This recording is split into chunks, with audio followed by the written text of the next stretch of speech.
Gobierno de Navarra. Nafarroako gobernua.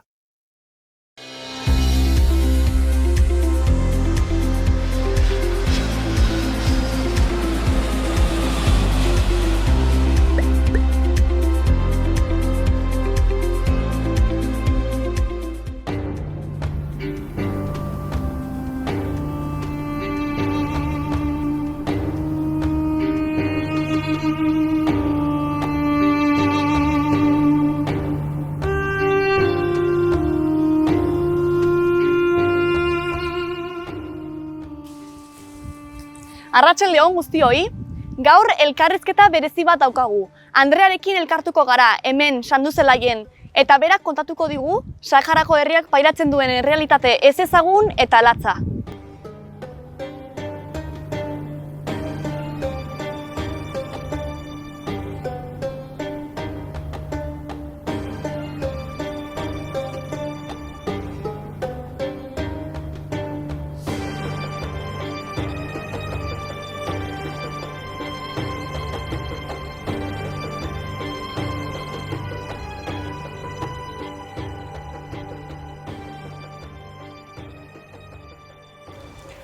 Kaixo, arratsaldeon, Andrea. Kaixo itxaso, arratsaldeon. Hemen gaude, Sanduzelain, zure auzoan, baina zu hemengoa zara, baina Saharan ibila zara baita ere, ez? Bai, hori da. Hemen hazia, hemen bizi naiz, eta, bueno, kasualitatez ezagutu izan nuen Saharar herriaren existentzia duela 3 urte, eta erabaki nuen, bueno, bertara bidaiatzea, eta ja da bi aldiz egon naizan, eta, bueno, geratzen zaizkidanak oraindik, bai. Eta zertan, nolatan ezagutu zenuen, edo norke kontatu zizun horri buruz? Bai, gauza da, bueno, kasualitatez, duela 3 urte ezagutu nuela urtalde bat, sahararrak zirenak. Urtero, duela urte asko ja, Espainiar estatura etortzen dira aur sahararrak, 7 urtetatik 12 urte bitarte dituztenak. Familia desberdinetara, uda hobe bat pasatzera. Eta aur batzuk ezagutu nuen, eta haiekin hizketan ginela, kontatzen ziguten pixka bat, nondik zetozen, haien bizitza, non bizi ziren, haien errealitatea, eta bueno, nik pixka bat ezin nuen imaginatu, ezin ulertu, ez nuen ezagutzen Sahara herriaren istorioa, eta erabaki nuen, joan behar nintzela ezagutzera, haien bizitokia, haien historia, eta aurkitu nuen hemen Nafarroan elkarte bat lan egiten duela Saharar herriarekin, eta antolatzen dituela bidaiak hara joateko, Sahara errefuxiatuen kanpamentuetara. Nola deitzen da elkartea? Anas. Eta llegatu zinenean, ze aurkitu zenuen, edo nolako izan zen esperientzia? Aurretik kontatzen dizute pixka bat zer aurkituko duzun, baina egia da, nahiz eta zerbait imaginatzen duzun, gero oso desberdina dela dena. Eta bueno, aurretik familia bat edo asignatzen dizute, ez? Non bertan egonen zaren aste bat, ze bidaiak dira aste batekoak.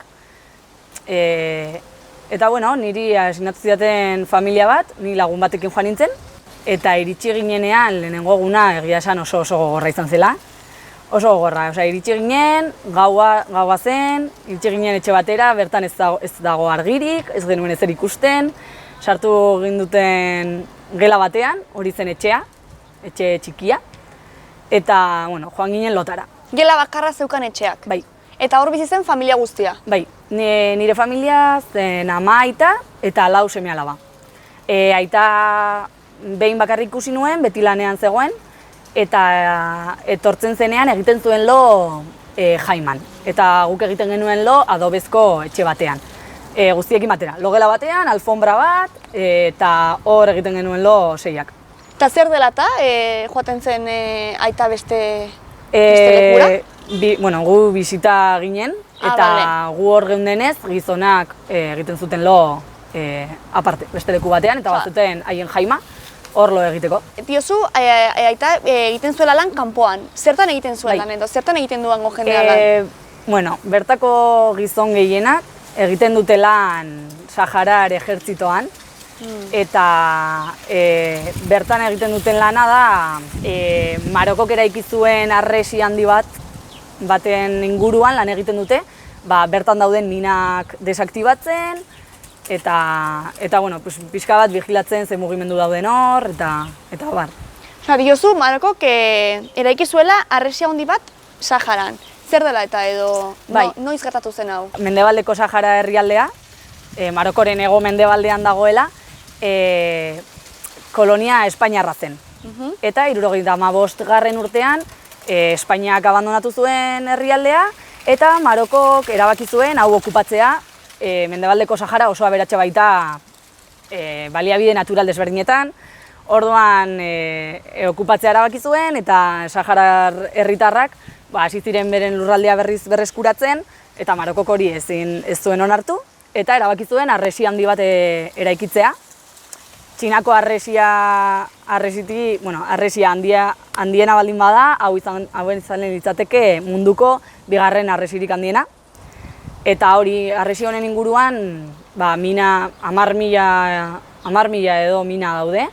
Orduan, Sahararrak lan egiten dute mina horiek desaktibatzen, eta bar. Eta hori da, gerra hasi zenean, Sahararrak joan ziren mugitzen, poliki-poliki samortu erdira, eta bueno, uste zuten, bertan jarri zituzten haien jaimak, uste zuten bertan hilabete batzuk edo denbora tarte txiki bat egongo zirela, gerra amaitu arte eta gero itzuliko zirela haien herrialdera, baina ez zen horrela izan.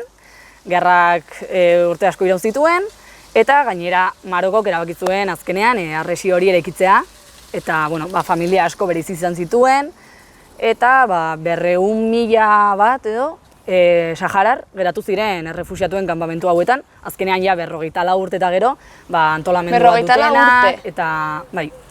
Handik joan behartzen ziren eta 54 urte daramatzate? Hori da, basamortu erdian. Basamortu erdian. Bai, haiek bertan bizirauten dute. Ez dago, azkenean errefuxiatuen kanpamentu batean egotea, baldintza txarretan bizitzearen sinonimoa da. Eta diozu, familiak eta bereizi izan zirela, ze azkenean hori harresiarengatik, ez? Marokoren menpe geratu zen zati hori, hane geratu ziren Saharaui batzuk, ez? Eta bestea joan ziren orduan, batzuk zeuden hor zati horretan eta bestea bestean. Familia horiek ezin dira orain ikusi, igual... Daramatzate urte asko ikusi gabe, eta gainera, Marokoren menpe dagoen lurraldea, bertan bizi diren Sahararrak oraindik ere okerrago bizi dira, errepresio gordina jasaten dute, egunero, debekatuta daukate hainbat gauza ikastea, unibertsitatean, ateratzea eta haien askatasuna edo aldarrikatzea, eta ere bai komentatzea alde horretan bizi direnak, menpe dagoen lurralde horretan bizi direnak, errepresio horrekin batera, asko preso bukatu dutela, eta preso politiko Saharar asko daudela oraindik ere Marokoko kartzelatan. Bai. Eta adibidez, diozu, basamortu erdian dauden kanpamendu horietan, basamortuan ez dago urik, ez? Eta orduan, nolatan eskuratzen dute eura, edo nondik eskuratzen dute eura? Bai, hori kuriosoa da. Joaten zarenean, familia bakoitzak, etxetik kanpo, badukate edo tanke handi batzuk, edo bestela poltsa handi batzuk, urez beteta daudenak. Poltsak? Hori da, bai. Ekartzen dizkietelako kamioiekin, Argeliatik, kamioiak ekartzen dute ura, eta noizbehinka betetzen diet familia bakoitzari ura, tanke edo poltsa horiek. Baina ez dakiten gero noiz itzuliko den kamioi hori. Igual astean behin, edo hilabetean behin, izan daiteke, eta hori gertatzen da berdina janariarekin. Eta haurik ez baldin badago? Ez dute edaten? Haiek edaten dute, edo banatzen duten ura horretatik, edota batzuk ere bai egite dituzte pozoak, 3 metro sakonera dutenak, eta bertan botatzen dituzte kuboak eta ateratzen dituzte, eta hortik ere edaten dute, baina haiek ja gorputza ohituta dutelako. Eta adibidez, txarto jartzen baldin bazara, edo gaixotzen baldin bazara, edo haiek gaixotzen baldin badira, zer egiten dute, nora joaten dira? Badaude medikuak eta ospitalak, baina bertako bertako baldintzak oso txarrak dira. Orduan, gehienetan ez dira ez da joaten, eta etxeetan geratzen dira, medikamentuak badaude, guk adibidez joaten garenean eramaten dizkiegu medikamentuak, haiek eskatzen dizkigutenak. Eta hori eta zu gaizki jartzekotan, berdina. Eta nolakoa izan zen hango jendearen harrera? Haiek daude uktuta. Azkenean, bertatik jende asko eta asko pasa da, erakunde antolatutako bidaia asko daude, eta proiektu asko ere eramaten dira aurrera, desberdinak direnak. Orduan, haiek egia esan, haien egunerokotasuna oso berdina da, beti ez dute zer berririk egiten inoiz, etxeetan sartuta daude ia ordu guztietan, eta orduan gu iristeara haientzat kriston, animo askorekin hartu dute, energia pila bat, daude ia itxoiten noiz iritsiko garen, aire bolada berri bat izateko, aste polit bat pasatzeko. Azkenean alde batetik hori, gu joatea, haiek daukate zerbait berria egiteko, erakutsiko dizut hau, bestea, goazen, ez dakiz ere egitera. Eta bestetik ere hori, itxaroten daude, elikagaiak edo arropa berria behar baldin badute eramaten diegu edo. Nola dira hango bazkariak edo elkartzen zaretenean bazkaltzeko eta... Bai, oso goxoak. Hor tipikoena kuskusa da, egunero jaten dugula, kuskusa hoi askoarekin, eta gero ere bai, adibidez, nik ez nuena probatu inoiz gamelua, izan zen? Gamelua? Bai. Gamelua jantzen nuen? Gamelua jan nuen, eta gero ere bai bertan jaten dute asko datilak. Baitu. Datilak ezagunak dira. Ni ez zaizkit asko gustatzen, gozo egiak niretzat. Baina, eta hori da pixka bat, ez dute zer gehiago berezirik. Baina gero bai dagoela gauza bat oso tipikoa bertan, eta momentu oro hartzen dutena, tea. Tea. Te sahararra, oso ona dagoela. Eta hori azken finean ere askotan egiten dute gosea eta egarria kentzeko, ez? Tea hartzen dute momentu oro. Eta ere bai da momentu bat, zeinetan esertzen zaren, eta ematen dizu aukera konpartitzeko.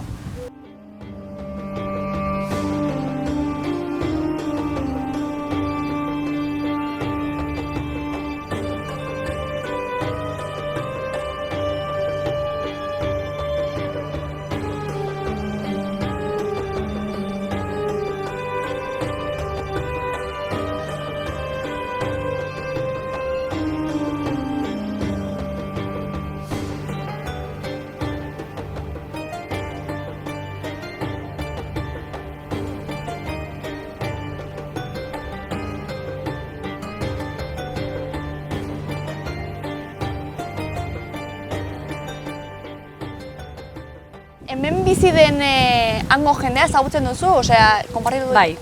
Bai, jende asko dira errefuxiatuen kanpamentuetatik kanpo bizi direnak. Azkenean, bertan hori ez dago aukerarik ezer egiteko, jendeak sentitzen du beharra bizi berri bat sortzeko edo eta baita familiari lagundu izatea moduren batean. Orduan, kanporateratzea, haientzat ez da batere erraza, oso zaila da, aldaketa kriston, talka kultural handia dago. Azkenean bertan ez dago, ezakit nola esan, baina gizarte egitura bat, ez, hemen daukagun bezala. Eta horretara moldatzea oso zaila da. Talka kultural hori nolakoa da, zer nolako erreakzioak dituzte honean iristerakoan edo hemen jendea edo kultura ezagutzerakoan? Bai, adibidez, nik uste erlijioak indar asko duela eta erlijioarekin batera, adibidez, genero ikuspuntutik begiratuta, onera etortzen direnean gehien bat aurrak, udan etortzen direnean oporrak bakean programarekin, familietara etortzen dira, ez? Eta handaude ohitutak gizonak etxetik kanpo egotea beti, lanean hori denda batean, edo gasolindegian, o tailerran, o ejertzitoan, eta emakumeak beti etxean, familia eta etxeko lanak egiten. Orduan, hemen adibidez aurrak etxean daudela, hemengo ama joan behar dela lanera eta etxean geratzen dela aita edo, haiek ez daude ohituta, etxean gizonarekin geratzera, eta hor erreakzio arraroak izaten dituzte, bereziak, berriak, eta gero ere bai, ez dakit pertsona desberdinekin, arropa janzkerak, bertan han emakumeak melfa erabiltzen dute, zapi handi bat, ia gorputz osoa estaltzen dutena, eta gizonak ja urteekin gero eta gutxiago, baina darra izeneko traje batera ematen dute, horrela luzea dena ere bai.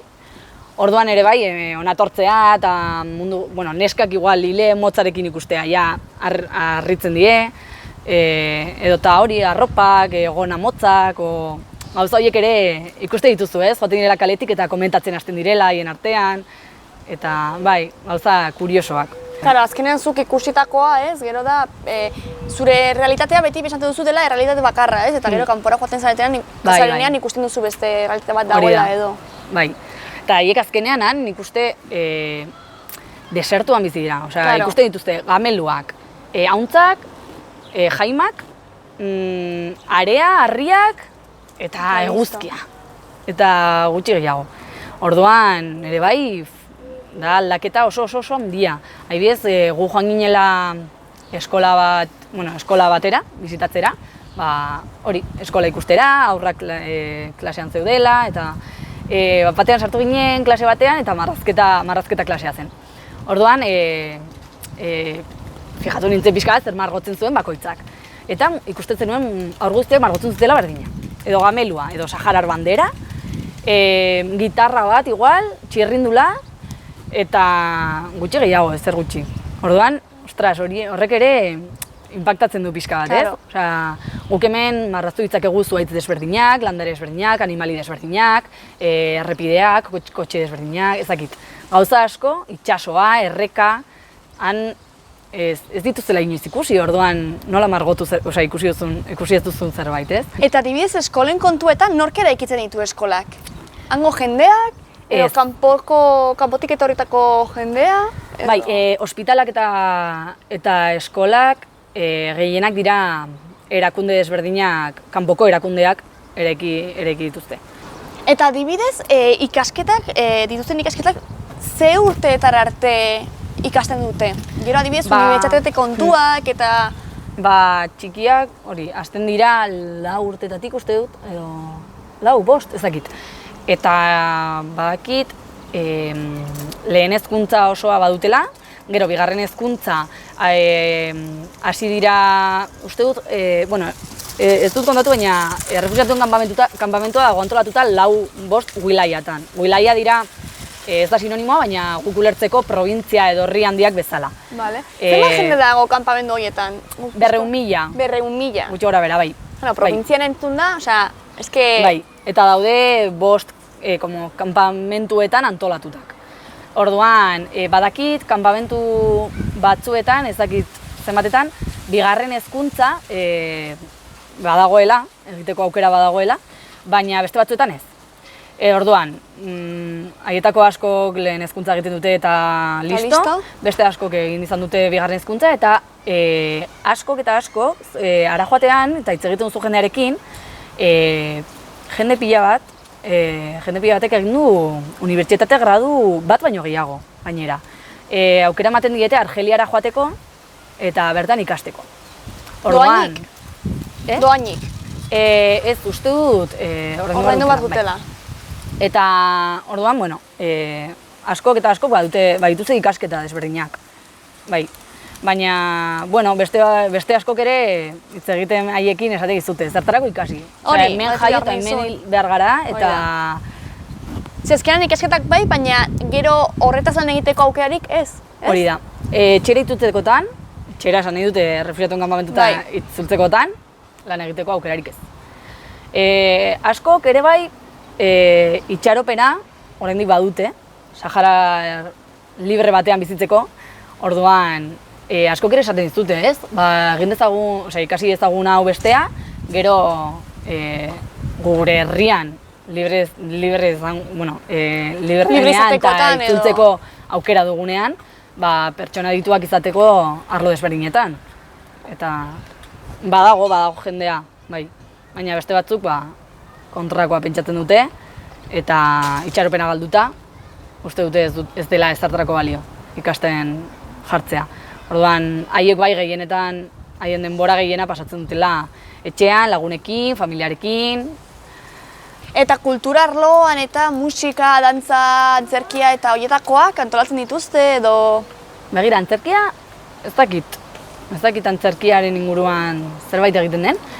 Baina, bai, musika, haiek gustatzen zaie pila bat dantzatzea, neska eta mutilak denak dantzatzen dute, han.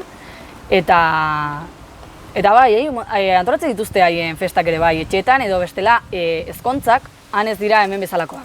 Han ezkontza bat dagoela mundu guztian enteratzen da, eta ez dago zerrenda bat gonbidatuekin hemen bezala. Guztia da gonbidatuta. Mundu guztia joaten da ezkontzara.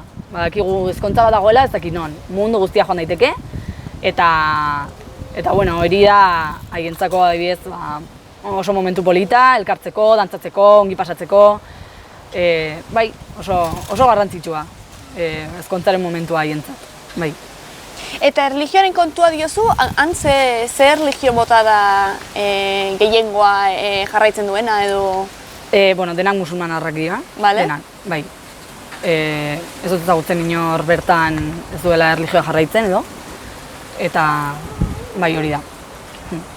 Eta egona zara, haietako ezagite erlijio ritoren batean edo ezkontzaren batean edo... Zertan dira hemengo... Ezkontzakan adibidez 3 egun irauten dute.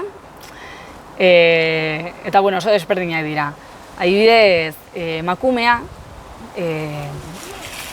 hartzen dute, haien lagunak, emakumearen lagunak hartzen dute emakumea eta ezkutatzen dute, begiak itxita, ezkutatzen dute 2 edo 3 egunez etxe batean. Eta gizonak bitartean, 3 egun horietan, mundu guztiak festa egiten duen bitartean, gizonak bitartean bilatu behar du bere emakumea. Eta bilatu arte, bitartean mundu guztia festa egiten dago. Pizkat arraroa, bai. Arrapaketan. Arrapaketan. Bai, horrela kontatuta hori dirudi, bai. Bai, hori da, nik ez dut bizi inoiz, ez dut ikusi, eta haiek kontatzen dutena hori da. Orduan nik imaginatu dezaket, hori arrapaketan bezala, arituko baginate, baina ezakit. Eta zein da helburua edo, zergatik egiten dute edo, kontatu dizute zergatik edo? Ez dakit berez, nik nolakoak dira ezkontzak eta horrela kontatzen dizute eta farrezka denak eta listo, baina horrekin geratu naiz. Eta gero igual hor dauden, adibidez klima oso beroa da, ez? Edo, basamortuko, beroa, eta gero gauean oso hotza, ez? Da, basamortu klima da pixka bat hola gora beratxua, ez? Bai, ni egon naiz abenduan, eta egunean zehar beroa, eta gauan kristonotza, gainera etxe gehienak ez daukate aterik. Han sartu eta atera mundu guztia nahi duen etxera, eta lo egiten genuen hor laukizu zen txiki batean, eta ate ondoan. Eta sartzen zitzaigun kristonotza, baina hori da klima, bai. Eta gero ere bai egon nintzen martxoan, apirigean, eta kriston beroa. Bero ikaragarria, orduan ez dut imaginatu nahi, orain, momentu hauetan, ze beroa egin behar duen hor. Gutxi gora bera, kokatzeko pixka bat, ze bitarte dira graduak edo, zein da hola pixka? Gauetan, iris gaitezke 0 gradutara, arraz, udako gau batean, gainera. Kontrastea da oso handia. Gero, udan, nik ez ditut bizi horiek, baina 55 graduetara iristen dira. Igual, 55 graduko tartea egun berean, ez? Bai. Goizetik gauera. Bai, pasada bat da. Eta gorputzetan eta nola sentiratzen zaitu horrek, ez? Edo... Nik ez dut berez asko bizi, ni egon nintzenean egiten zuen beroa, baina, klaro, gu joaten ginen prest, horretarako. Orduan gauean, arropa pila bat, eta moldatzen ginen. Eta haiek, izango dute ja ohituta, gorputza ja ohituta, bai. Emakumeek eramaten duten melfa, zapi handi hori, neguan ematen die, osea, estaltzen die hotzetik, baina eta udan ere bai eguzkitik Babestu ez, ez babestu, erretzeko hori eta... da. Bai. Guk azkenean joaten zarenean ara, haiei egiten die ilusioa zuk jartzea, melfa bat, eta azkenean erabiltzen genuen, eguzkia zegoenean, egiten zuen pila bat, bai, eskertzen zen, egia esan. Eta adibidez, arearen kontuarena, area baita ere, haize boladekin Bai, eta... adibidez, mugitzeko gulaia batetik bestera eramaten gintuzten autobus batean. Bueno, autobusak kaskarrak ziren eta leihoak apurtutak, orduan autobusan zinela, leihoetatik sartzen zen airea eta haizea eta arearekin. Esan ziguten joan aurretik, eraman zapi bat jartzeko hemen, eta estaltzeko autobusetan, ze bestela jaten zu are guztia. Bai, eta begietarako ere bai, eguzkitako betaurrekoak, bai, derrigorrez. Haiek daude ditutak, baina Claro, guretzat, zaila. bai, zaila, bai.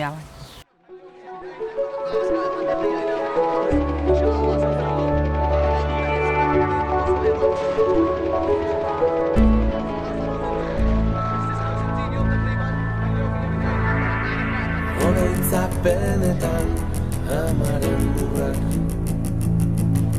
aitaren malkoak itxaropenak, faltan geure herriko arrindartsuak, eta arbasoen itxasoko olatuen kolpe haiek, berriz sentitzen berriz ere maita.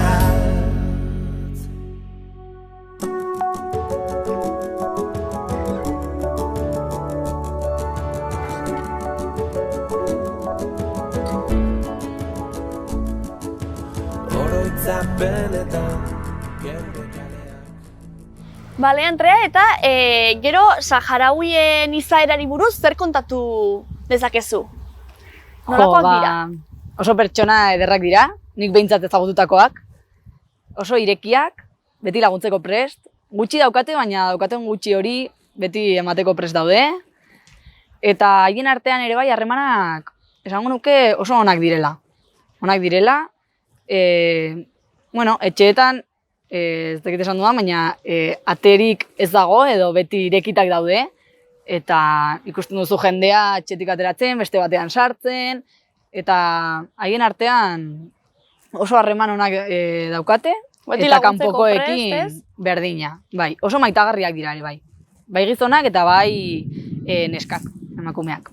Bai, haurrak ere bai, asko. Igual, eta zure ustez zer dela eta da hori? Bakarrik Bai. haien arteko laguntasuna dutelako edo... Azkenean denak borrokan ari dira, bizirauten dute borroka eginez, erresistentzia eginez, denak helburu bakarrarekin, libre eta haien herrialdera itzultzeko helburuarekin, orduan laguntzen dute bata besteari, dakitelako dela daukaten bakarra, ez? Eta haien artean, ze hizkuntzatan komunikatzen dira? Haien hizkuntza jasania. Jasania? Bai, arabierako dialekto bat. Bai. Eta, guk ez dakigu arabieraz, eta haiek erdara gutxi. Egia da, Espainiar kolonia bat izan zenez, eskolan ikasten dutela erdara. Baina nahiko kaskarra. Eta gero ere bai, 54 urte baino gehiago dituztenak, Espainiar kolonian bizi izan zutenez, badakite erdara. Nahiko ongi gainera. Bai. Haiekin ondo. Bai, baina hori, adibidez, nire familiako ama baditu ez dakit 30 piko urte, orduan ez daki bat ere ez. Osea, ni iritsi nintzenean haien etxera, lehenengo eguna, esan dudan bezala, oso gogorra izan zen, ez genekielako nola komunikatu. Osea, aurrek ez zekiten erdaraz, eta guk arabieraz are gutxiago, orduan lehenengo eguna, ez genekien nola jokatu, ez genekien zer esan, zer ez egin, ze azkenean ere bai,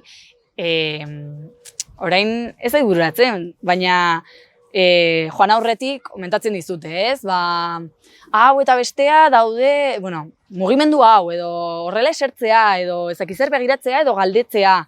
gaizki ikusita dago, haien Zuzentutan. kulturan edo, bai.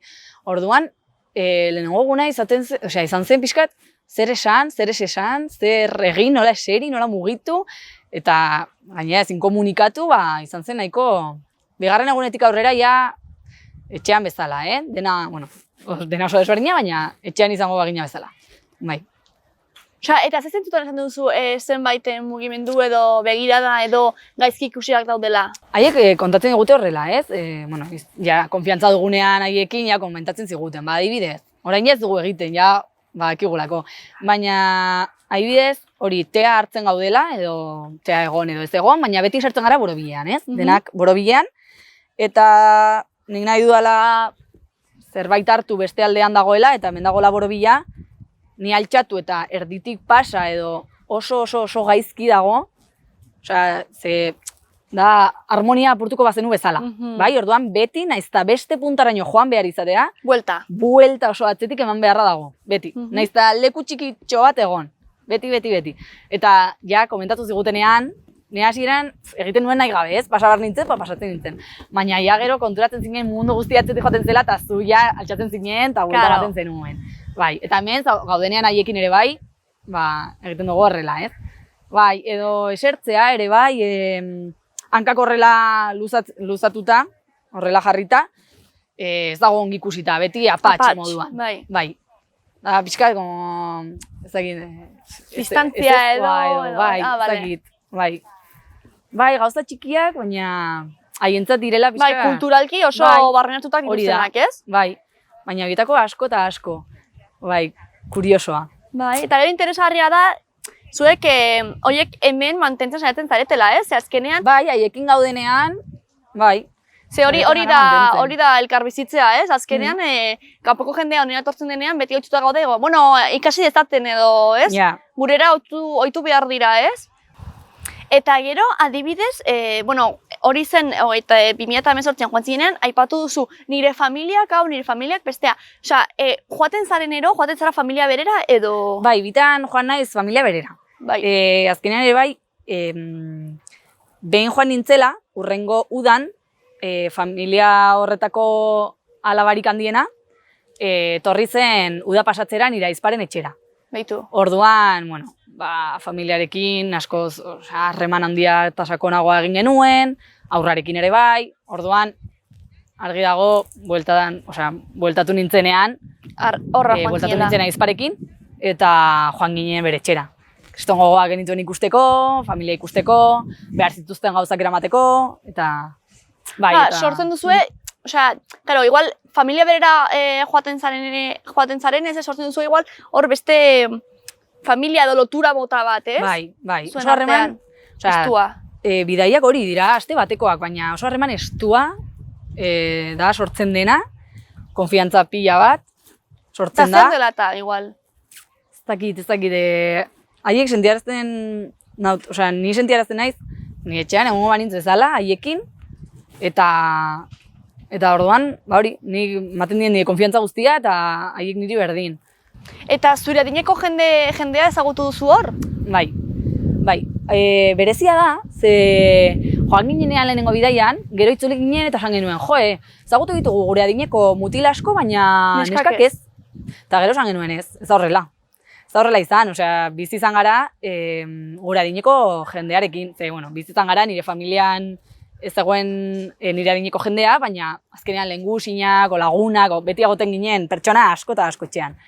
Eta bai, pasatzen ziren nire adineko neskak, baina azkenean, harritu ninduen hori ere bai nire pertsonan, pentsatzen nuen ez direla nire adinekoak, ikusten dituelako bizitza oso desberdin batekin. Ja, bazituzten igual 3 seme-alaba, ez dakit, beste erritmo bat, edo bizimodu oso desberdina, orduan, joan nintzen pentsatzen ez zirela nire adinekoak, asko zelduagoak zirela, baina ez zen horrela. Aldiz, ezagutu nituen mutilak, nire adinekoak, kasu honetan, nik ezagututakoak ez duten emazterik, ez dituzten seme-alabarik, orduan, joaten ginen ara, ona, kotxearekin, tarari, orduan, bai, kuadrillan bezala. Baina emakumeak aldiz, egoten ziren beti etxean, seme-alabekin, orduan horregatik, pentsatzen nuen ez zirela ni adinekoak, bai, arraroa. Eta baitere, hango gaztere bizitako egoerak izan dira batzutan gordinak, ez? Errealitatea oso gogorra da, bai. Hori, esan dagoa gizonak, mutilak, gazte direnetik, ja aldutenean, uste dut 16 urtekin, ja, uste dut aldutela ejertzitoan sartu. Soldadu euskara, bai. Orduan gehiena joaten dira ara, ez dagoelako beste aukerarik. Eta, azkenean ezagutzen ditut pertsonak, ez, ejertzitoan lanean zeudenak, mina horiek desaktibatzen, bat baino gehiagori esplotatu izan zaiona, ondoan, edo kotxe azpian, zapaldu dutela kotxearekin, eta egon behar izan dutela denbora asko ospitalean, ondorioak izan dituztela, gorputza arazoak, gaixotasunak, eta bar.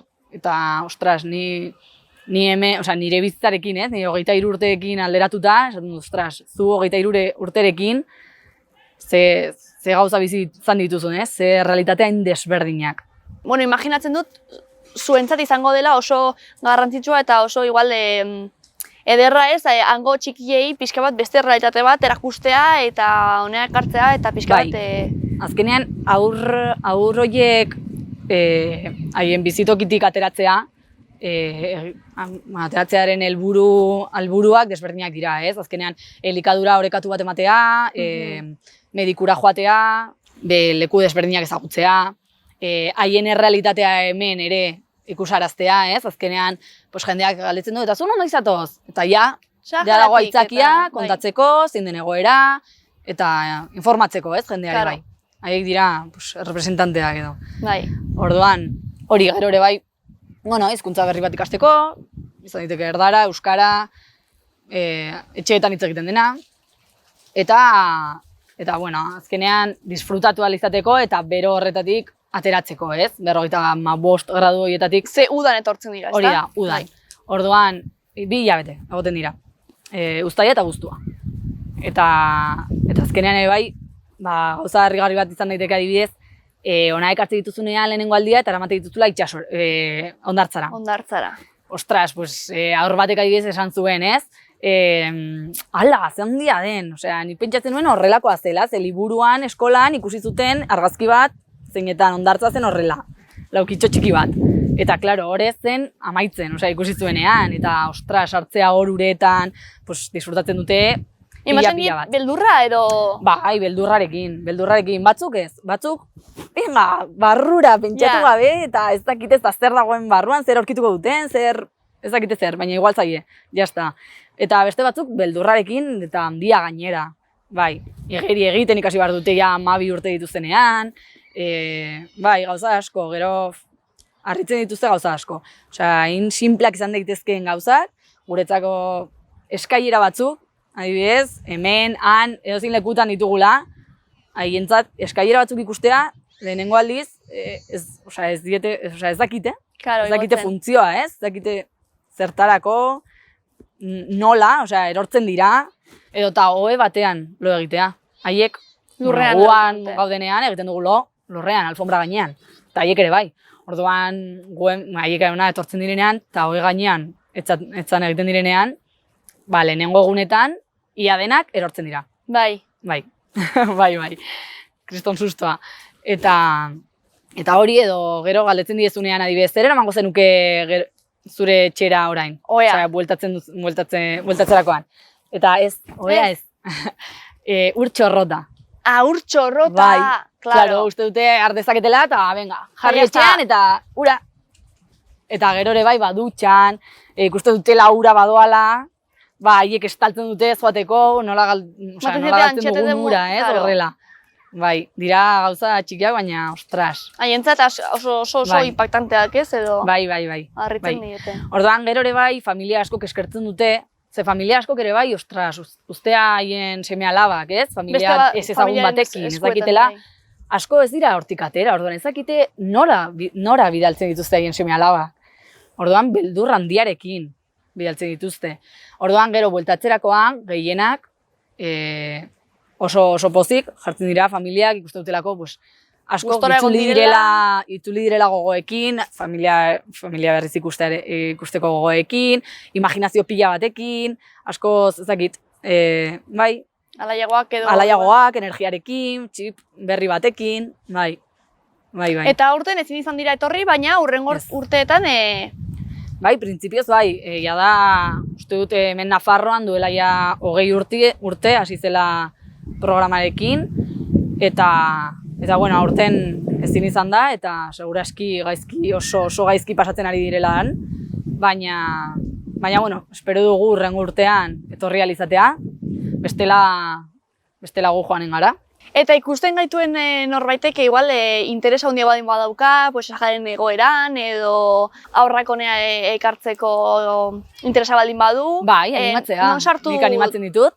Eta bueno, kontaktuan jarri nahi izan ez gero, hori, lehen esandako ANAS elkartearen inguruan informazioa bilatzea eta kontaktuan jartzea, edo bestela guk ere, bueno, errealitate hau ezagututa gero, elkartu ginen gazte talde bat, zein, bueno, gure helburua zen hori, errealitate hau, injustizia hau, egoera hau, salatzea, gehien bat ahaztuta dagoen herri honen borroka ikustaraztea, jendeak ikus dezan, elkartasuna adieraz dezan, eta bueno, sortu genuen hori, ANASekin batera, Sujar taldea, eta horretan ibilizan gara denbora guzti hau. Udan etortzen diren txikiei, txikiekin ekintza desberdinak antolatuz, edo ere bai hori, hitzaldiak ematen, eta bueno, egora salatuz, aldugun bezala. Oso ondo, Andrea, lan polita. Mila esker elkarrizketagatik eta informazio guztiagatik. Zuri, itxaso. Eta zuek badakizue, Saharari buruz gehiago jakin nahi baldin baduzue, edo interesa handia baldin baduzue, sartu zaitezte ANASen webgunean edo Sujar taldearekin kontaktutan jarri. Ondo izan!